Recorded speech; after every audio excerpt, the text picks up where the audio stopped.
kabar Indonesia? Kali ini Jamu Digital Talk Show mendapat tamu istimewa, yaitu Ketua Umum PDHMI, Dr. Slamet Sudi Santoso. Tentu ini hal yang sangat keren. Kerennya adalah Dr. Slamet ini menghimpun para dokter yang sangat peduli dengan perkembangan herbal di Indonesia. Tentunya kita sangat-sangat apresiasi karena apa? Di Indonesia kaya sekali dengan tanaman obat dan itu akan menjadi potensi sumber daya untuk bahan obat di Indonesia. Tentunya ini hal menarik jika sudah para dokter di Indonesia berkenan menuliskan resep dan mengembangkan bersama dengan para stakeholder yang lain. Apa kabar Dr. Slamet? Alhamdulillah baik. Bagaimana dengan Pak Karyanto, Pak? Sehat? Alhamdulillah dok, ini kan di tengah pandemi corona, saya mendengar PDHMI akan melakukan kegiatan tentang herbal. Bisa diceritakan dok, kegiatannya apa, temanya apa, tujuannya apa, dan lain sebagainya. Silakan dok. Ya, terima kasih.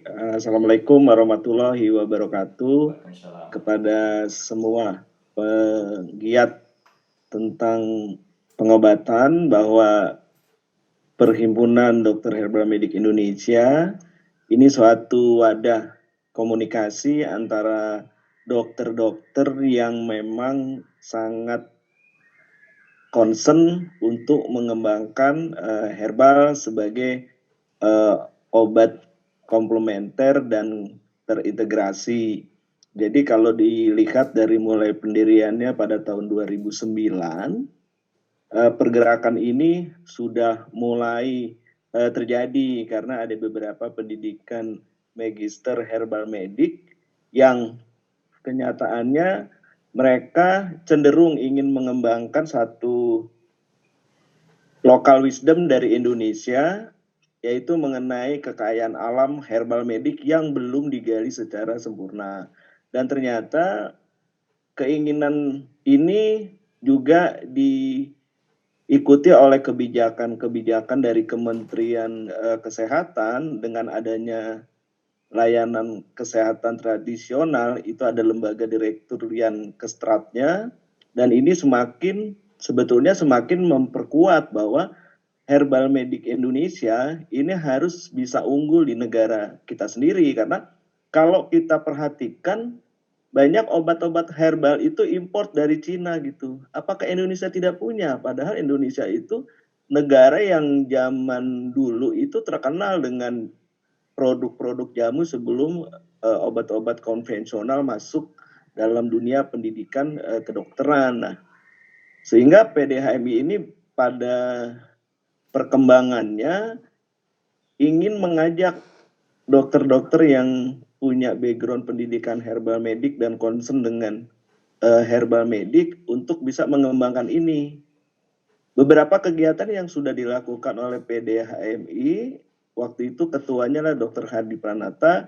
Saya hanya melanjutkan cita-cita beliau di tahun 2020 dan 2021 kita mengadakan suatu pekan ilmiah tahunan. Disinilah terjadi pembahasan, diskusi, kolaborasi tentang herbal medik. Kalau untuk kegiatan rutinnya di tahun 2020 kita menyelenggarakan seminar-seminar webinar, melakukan penelitian, tetapi baru pada konsep individu masing-masing dokter. Nah, sekarang kita mewadahi, karena perlu ada satu wadah agar keberadaan dokter herbal medik ini nantinya akan diakui di bawah organisasi PBID. Kita berharapnya seperti itu. Dan legal praktek untuk dokter herbal medik ini sesuai dengan kebijakan PP 103 dan juga Permenkes nomor 37 tentang pelayanan kesehatan tradisional dan juga tentang pelayanan kesehatan terintegrasi. Ternyata di situ keterlibatan dokter sangat mempunyai peran, karena kalau bicara tentang pengobatan konvensional, core-nya itu harusnya dokter seperti itu. Nah, ini yang menjadi satu pemikiran kita. Nah, di PIT itu juga kita akan membicarakan tentang kebijakan-kebijakan obat modern asli Indonesia gitu. Selain dari keberadaan dokter herbal medik ini, prakteknya seperti apa sih agar mereka juga tidak ilegal dalam praktek herbal mediknya. Lalu membahas juga tentang obat modern asli Indonesia. Sampai sejauh mana gitu kebijakan ini membuat obat modern asli Indonesia ini bisa menjadi tuan rumah di negaranya sendiri yang begitu kaya, beragam kaya, segala macam obat herbal medik. Selain itu juga kita melakukan suatu kajian dengan beberapa fakultas kedokteran. Sekarang beberapa fakultas kedokteran seluruh Indonesia itu ada 92 FK, itu hampir sekitar 30-40% itu telah menyelenggarakan gitu kurikulum elektif atau kurikulum terintegrasi tentang local wisdom herbal medik gitu. Ini menanamkan, memberikan suatu pemahaman bahwa dokter tidak harus tergantung dari obat konvensional gitu. Jadi dokter ini harus juga berpikir bahwa di lingkungan sekitarnya itu saja sebetulnya sudah bisa memberikan satu pemikiran gitu. Kalau obat konvensional ini bermasalah di dalam saat importir dan sebagainya, kita menggunakan kekayaan alam Indonesia. Selain itu juga kegiatan yang Pekan Ilmiah Tahunan pertama PDHM ini yang akan diselenggarakan tanggal 20, 21 Maret, 27, 28 Maret, itu juga memberikan keterampilan workshop untuk masyarakat awam tentang pengelolaan bahan-bahan herbal untuk kecantikan gitu seperti. Dan jadi sepertinya memang kita harus rame-rame mendukung bahwa herbal medik ini harus dikembangkan dan sudah saatnya Indonesia harus bisa. Demikian Pak Karyanto.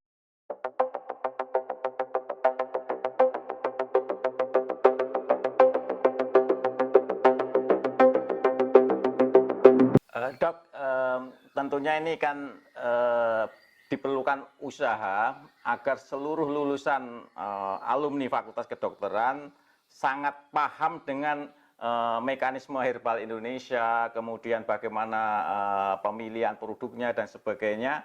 Langkah apa yang perlu dilakukan sehingga para dokter ini sudah sangat-sangat paham ketika lulus nanti bisa langsung menuliskan resep sesuai dengan kompetensi para dokter, Dok? Ya, terima kasih Pak Karyanto.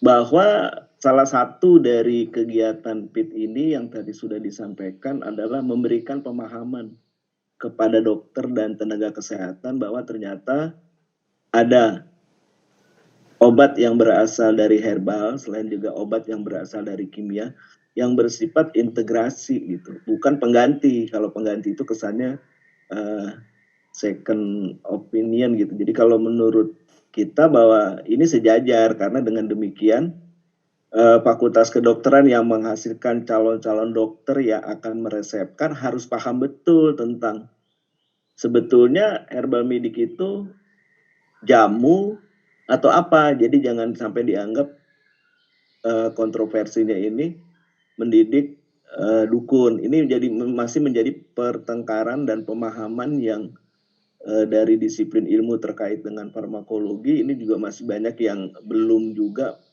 mengerti tentang kepentingan dan menggali kekayaan.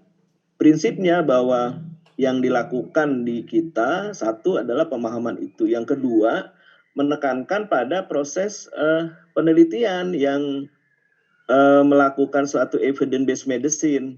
Jadi tetap kita mengacu kepada uji klinik.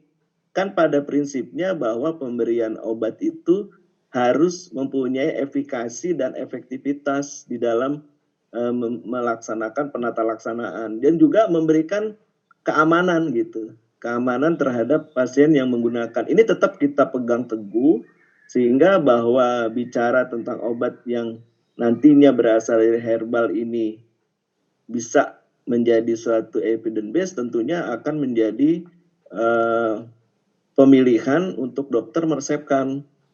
Dan berikutnya adalah dengan kerjasama BPOM untuk bisa meregister mana obat-obat yang bisa diresepkan, mana obat-obat yang tidak bisa diresepkan. Dan kajian ini sudah mulai bergulir gitu. Obat-obat yang dilihat merugikan untuk pasien, maka dia tidak bisa diresepkan. Sebetulnya intinya bisa meresepkan atau tidak berdasarkan kondisi efek samping yang dimunculkan, lalu uji klinis. Minimal bisa masuk tembus fitofarmaka gitu. Dan kalau obat-obat yang dilakukan untuk dijual secara bebas, maka ya itu sifatnya seperti suplemen. Nah, ini yang nanti kita jelaskan kepada beberapa fakultas kedokteran yang mempunyai kurikulum ini, sehingga calon dokter yang akan berpraktek dari mahasiswanya sudah bisa. Ketiga adalah dengan rumah sakit pendidikan. Kebetulan tadi siang juga kita berkumpul dengan stakeholder rumah sakit yang ada di Indonesia untuk mengembangkan tentang pelayanan kesehatan tradisional terintegrasi gitu. Jadi ada dokter yang konvensional, juga ada tenaga kesehatan yang kesehatan tradisional. Nah, ini juga mencerminkan itu upaya untuk bisa dokter mulai paham, oh ternyata ini baik juga. Jadi mereka tidak hanya terpapar harus resep obat kimia gitu. Ternyata juga ada banyak sih yang sudah ada beberapa produk yang sudah mulai harus diresepkan. Tapi saya tidak bicara tentang nama produknya ya Pak, karena nanti kesannya promosi nih. Jadi ada beberapa produk obat yang memang secara fitofarmaka dan sudah diakui itu bisa masuk diresepkan oleh dokter. Cuma memang meyakinkannya ini yang kita sudah mulai melakukan satu pendekatan adalah pada calon-calon dokter dari sekarang ini. Karena dulu waktu saya kuliah di kedokteran itu tidak mendapatkan pemahaman ini, sehingga memang harus dimulai dari sekarang. Perubahan mindset ini yang paling utama yang harus kita lakukan. Dan juga langkah berikutnya adalah melakukan beberapa kajian, berapa banyak sih dokter yang praktek herbal medik, lalu nanti kita koordinasi dengan pengurus besar Ikatan Dokter Indonesia, ini di lapangan sudah terjadi seperti ini. Apakah mau diluruskan, diperbaiki mekanismenya, atau mau dibiarkan saja gitu. Ini kan juga orang-orang yang punya keinginan mengembangkan herbal medik Indonesia, dan ini juga mendukung program dari Kemkes yang tertuang di dalam Permenkes nomor 37. Kalau mau bicara integrasi, kita tidak bisa dikumpulkan dokter untuk bersatu jadi integrasi. Dalam dirinya dulu, dia sudah bisa mengintegrasikan antara pendidikan konvensional dengan obat kimia, lalu diintegrasikan dengan pendidikan kedokteran yang mempunyai basis herbal medik. Lalu juga nanti akan ada advokasi untuk mendapatkan surat tanda registrasi STR yang akan dikeluarkan oleh konsil. Nah, ini memang perjuangan panjang. Itu salah satu kegiatan ini adalah mengadvokasi. Di lapangan ada loh terjadi seperti ini. Demikian Pak.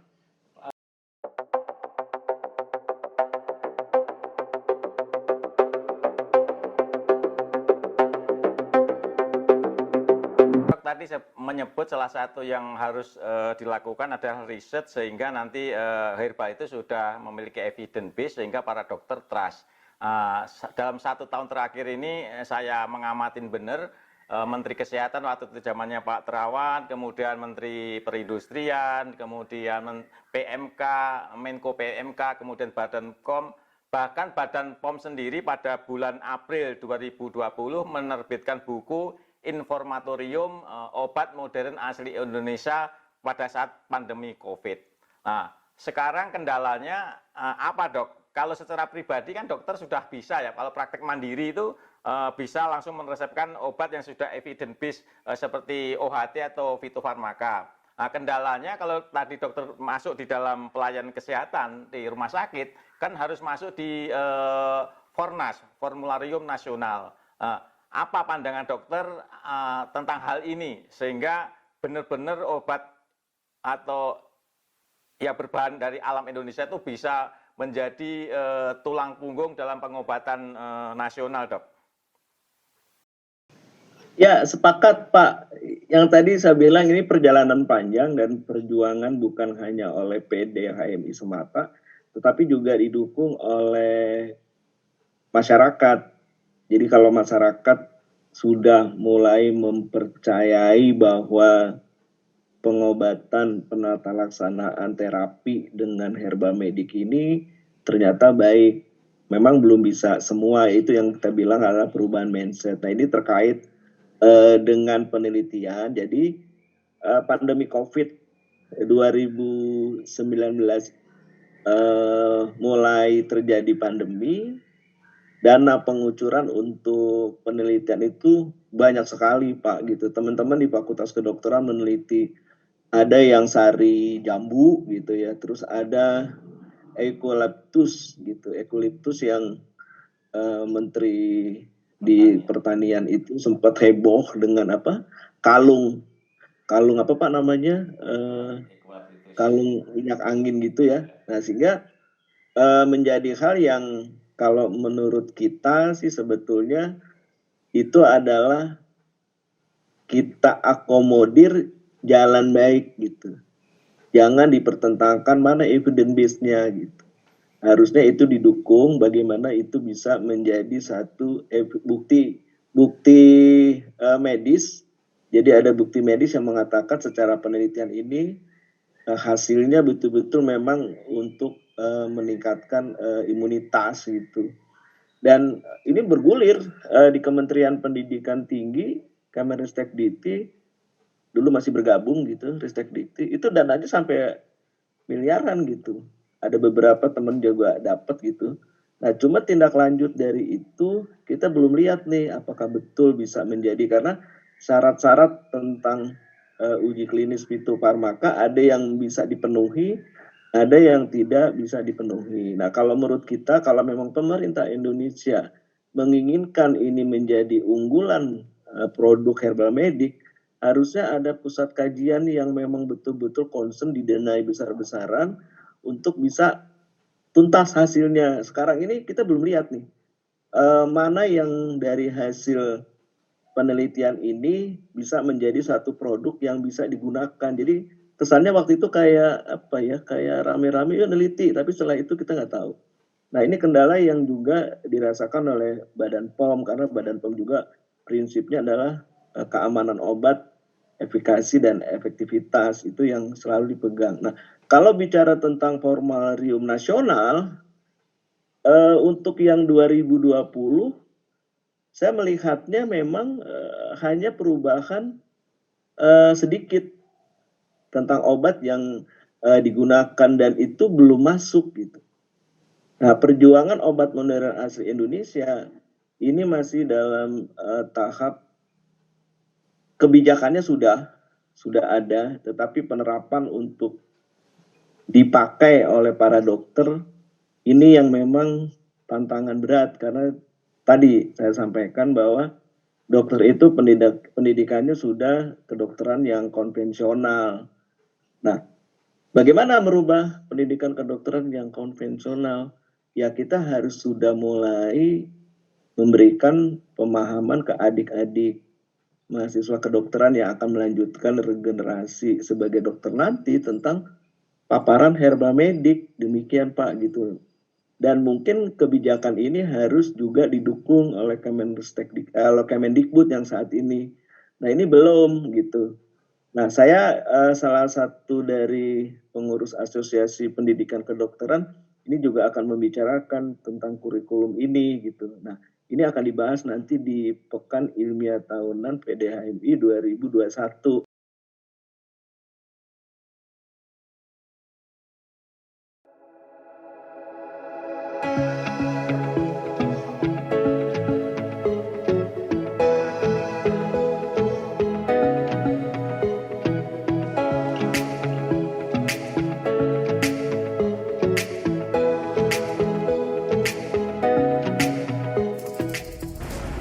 Hai Bapak, Ibu, dan kolega sekalian, Perkumpulan Disiplin Herbal Medik Indonesia akan mengadakan webinar pertemuan ilmiah tahunan yang pertama pada bulan Maret tahun 2021. Salam PDHMI, sejawat dokter yang ingin mengupas tentang herbal dan permasalahannya, ikuti Pekan Ilmiah Tahunan PDHMI Maret 2021. Daftar ya. Dari Kampung Jamu Organik Marta Tilaar Cikarang, kami mengundang teman-teman untuk menghadiri PIT PDHMI pertama 2021. Salam jamu, salam sehat. Sejawat sekalian, mari kita sama-sama mensukseskan PIT PDHMI. Jangan lupa segera daftarkan diri. Mari sama-sama kita mengikuti PIT PDHMI, maju terus bersama Obat Herbal Indonesia. Ayo gabung, PDHMI mengadakan pertemuan ilmiah tahunan bulan Maret 2021. Di situ banyak sekali yang kita dapat. Salah satunya adalah workshop untuk kecantikan dan cara meracik jamu, juga bagaimana berbisnis herbal.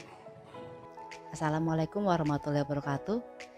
Saya Dr. Suwandari Paramita, Ketua PIT PDHMI yang pertama. Kami mengucapkan selamat mengikuti rangkaian kegiatan kami pada bulan Maret 2021 mendatang. Terima kasih. Assalamualaikum warahmatullahi wabarakatuh. Mari kita belajar bersama-sama di Pekan Ilmiah Tahunan Perhimpunan Disiplin Herbal Medicine Indonesia tanggal 21 Maret sampai dengan 28 Maret 2021. Jangan sampai ketinggalan ya. Daftar rame-rame sekarang. Ikutan yuk pertemuan ilmiah tahunan PDHMI 20-21 Maret dan 27-28 Maret 2021.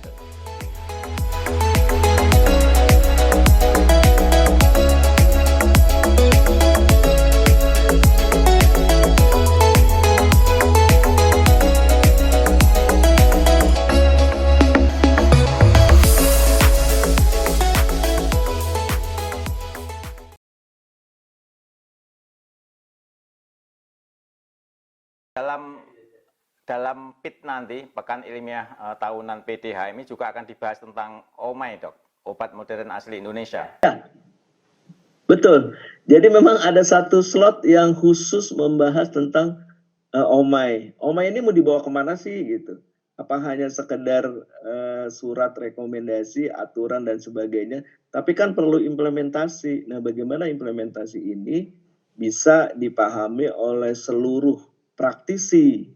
Ini kan perjuangan yang tidak mudah sebetulnya, karena itu tadi pemaparan konsep tentang herbal medik, mereka masih selalu mempertanyakan bagaimana penelitiannya, bagaimana evidence base-nya, bagaimana gitu. Nah, ini kita uji cobakan. Ada beberapa fakultas kedokteran di Bali dan di Jawa Timur itu sampai punya pusat penelitian herbal gitu. Nah, ini yang harusnya bisa didukung oleh pemerintah, karena pelaku-pelaku dari penggiat tentang herbal ini adanya memang di fakultas kedokteran. Dan ini kalau dimunculkan dan berprestasi di tingkat internasional, ya saya yakin lah beberapa orang yang bicara tentang masih ada yang kontroversi tentang herbal medik, dia akan berpikir kok ternyata herbal medik Indonesia itu diakui di internasional gitu. Nah, kita rencananya ingin menggolkan niat baik ini, kita lebih baik akhirnya diakui secara internasional, sedangkan di nasional sendiri baru hanya sekedar wacana gitu. Nah, OMAI ini akan dibahas. Jadi teman-teman dokter, tenaga kesehatan yang ingin mengetahui ulasan tentang OMAI, maka hadirlah di dalam kepesertaan PIT. Tapi memang PIT itu bukan solusi untuk satu-satunya. Jadi masih ada tahapan berikutnya yang harus kita kerjakan bersama-sama nih Pak gitu. Tapi minimal ini bagian kecil dari apa yang bisa kita lakukan. Pesertanya siapa sih PIT nanti kan, apakah seluruh dokter otomatis juga bisa ikut bergabung dengan acara PDHMI ini, atau siapa aja yang boleh bergabung pada acara pertemuan ilmiah tahunan PDHMI ini? Ya, dari tujuan PIT PDHMI ini adalah memberikan pemahaman tentang herbal medik. Jadi karena ini adalah suatu perhimpunan dari perkumpulan wadah dokter yang berminat di herbal medik. Jadi otomatis satu adalah dokter. Jadi walaupun dokter itu tidak berbasis herbal medik, tetapi dia ingin tahu, di mana waktu itu dia kuliahnya belum tahu, dipersilakan untuk ikut. Kita malah bersyukur, jadi ada penambahan perubahan mindset bahwa herbal medik ini sudah mulai digemari. Kedua adalah mahasiswa kedokteran nih, yang merupakan embrio untuk meresepkan omai-omai mendatang gitu. Kalau mereka nggak paham tentang herbal medik, mana mereka mau mengakui atau meresepkan omai.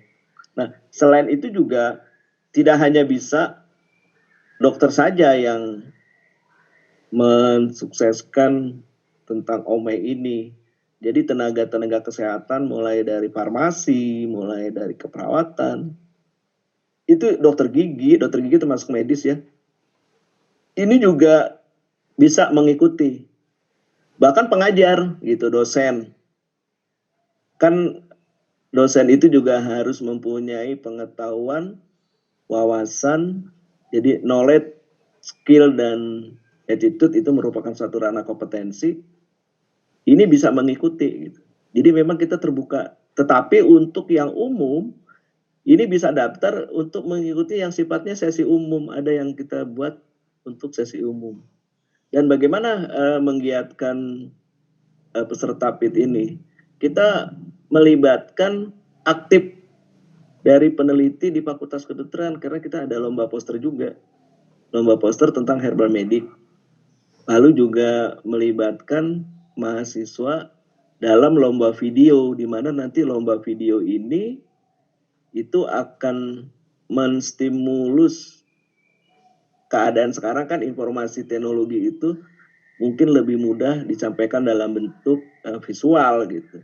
Nah, bagaimana bisa menerjemahkan konsep herbal medik dituangkan di dalam lomba video yang diikuti oleh baik itu dosen ataupun mahasiswa kedokteran atau mahasiswa tenaga kesehatan. Jadi begitu Pak, kita terbuka karena kalau kita terlalu eksklusif, tentunya niat untuk mensosialisasikan bahwa herbal medik ini bisa dipahami oleh masyarakat Indonesia, karena herbal medik ini bukan milik dokter, tapi adalah milik masyarakat Indonesia. Terima kasih Dr. Slamet Sudi Santoso, rekan-rekan di seluruh Indonesia, terutama rekan-rekan dokter, mahasiswa kedokteran, mahasiswa farmasi, dan ilmu kesehatan. Ini kesempatan yang sangat unik dan menarik pada PIT PDHMI bulan Maret 2021 ini akan dibahas. Salah satunya adalah tentang obat modern asli Indonesia yang diharapkan kita gadang-gadang menjadi bagian pengobatan nasional. Karena apa? Sumber daya alam di Indonesia sangat melimpah, sehingga sudah waktunya Indonesia menggunakan obat herbal modern asli Indonesia sebagai pengobatan nasional. Terima kasih Dr. Slamet atas waktunya. Sukses selalu Pekan Ilmiah Tahunan PDHMI. Mudah-mudahan memberikan kontribusi nyata kepada pengobatan di Indonesia, khususnya menggunakan bahan alam asli Indonesia.